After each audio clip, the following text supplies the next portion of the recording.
See, I'm sending an angel ahead of you to guard you along the way and to bring you to the place I have prepared. Pay attention to him and listen to what he says. Do not rebel against him. He will not forgive your rebellion, since my name is in him.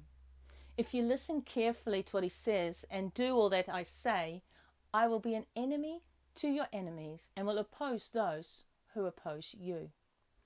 My angel will go ahead of you and bring you into the land of the Amorites, the Hittites, the Perizzites, the Canaanites, the Hivites, and the Jebusites, and I will wipe them out.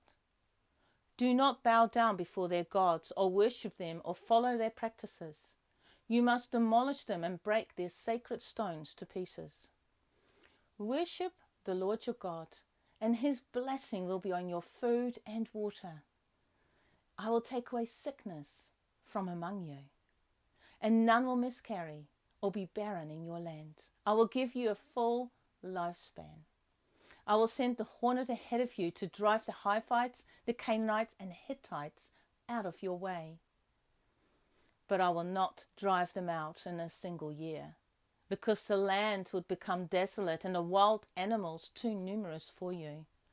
Little by little, I will drive them out before you, until you have increased enough to take possession of the land. I will establish your borders from the Red Sea to the Mediterranean Sea, and from the desert to Euphrates River. I will give into your hands the people who live in the land, and you will drive them out before you. In this passage, Moses is speaking to the people and repeating what God said to him on Mount Sinai.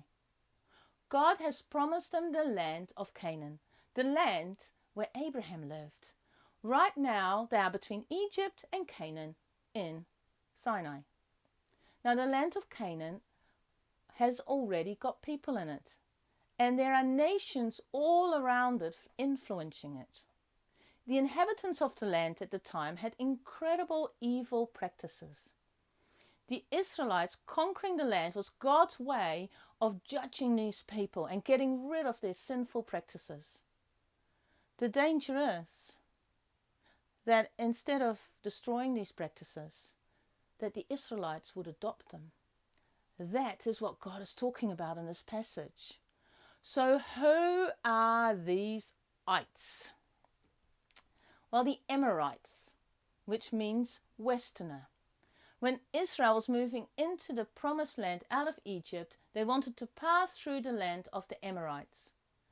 But the Amorites are listed as opponents of Israel and were not happy.